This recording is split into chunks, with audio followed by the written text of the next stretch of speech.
विप्रो का रिजल्ट कैसा लगा आपको? जैसे पहले ही बोला मैंने, विप्रो भी मुझे ठीक लगा, दिक्कत नहीं है। थोड़ा बहुत mild expectation, actually weakish quarter expected ही था ना, तो बहुत ज़्यादा किसी से यहाँ पे एक्सपेक्टेशन लेके कोई गया ही नहीं है। अगला क्वार्टर भी बहुत स्ट्रांग नहीं होगा, एलोकेशन का क्वार्टर होता है। और टेक महिंद्रा भी मुझे तो रिजल्ट ठीक लगा, तो प्राइस का रिस्पॉन्स भी ठीक ही है। टेक महिंद्रा भी ठीक है। आईटी कंपनी के रिजल्ट एक्चुअली बहुत म्यूटेड एक्सपेक्टेशन से कहते हैं ना, तो उसके हिसाब से ये लोग अच्छा कर रहे हैं, तो वो सेंटिमेंट पॉजिटिव। जी।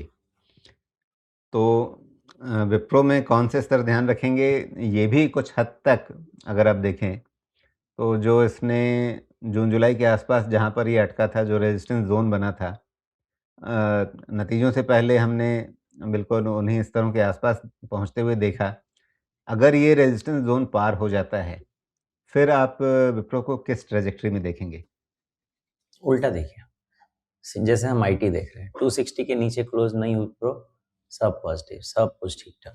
क्योंकि विप्रो का क्या है, 2-3 क्वार्टर अच्छा और एक मतलब नहीं, 2-3 क्वार्टर खराब और एक क्वार्टर बहुत सुपर डुपर, फिर उसके बाद पता नहीं जाके कहाँ सो जाते हैं, फिर खराब खराब खराब, फिर एक अच्छा।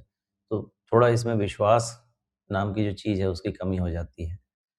बट देखने का तरीका सिंपल है। एक्चुअली समझ नहीं आ रहा है कि इसमें रिस्क लिया जाए कि नहीं लिया जाए। मैं तो आईटी से आउट हूँ, आपको भी पता ही है।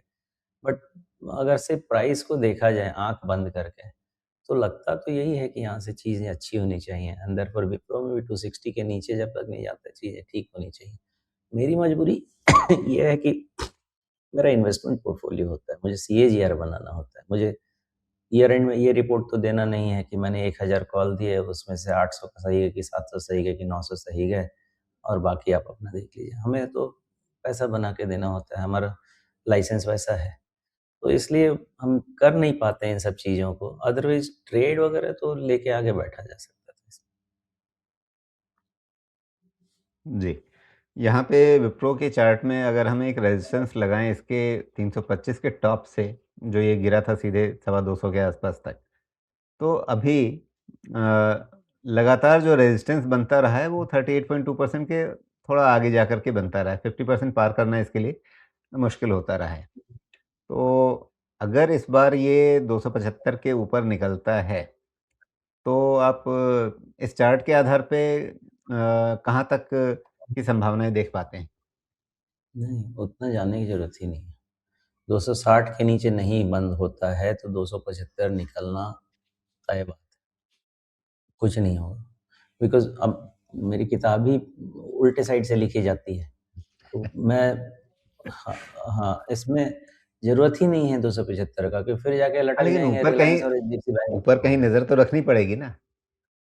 ऊपर नज़र आप सीधा 62% पे रखिए, 290, 290 भी कम ही कह रहा हूँ। क्योंकि ये सब जी। चीज़ें जब अच्छे समय आता है, इसका ही नहीं, हर स्टॉक, हर सेक्टर का, जब अच्छा समय आता है तो नया साइकिल आता है। 1 मिनट देखते हैं इसमें एक साइकिल बचा है क्या?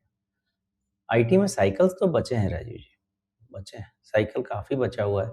कितना ये लोग भुना पाते हैं, उस पे डिपेंड करता है।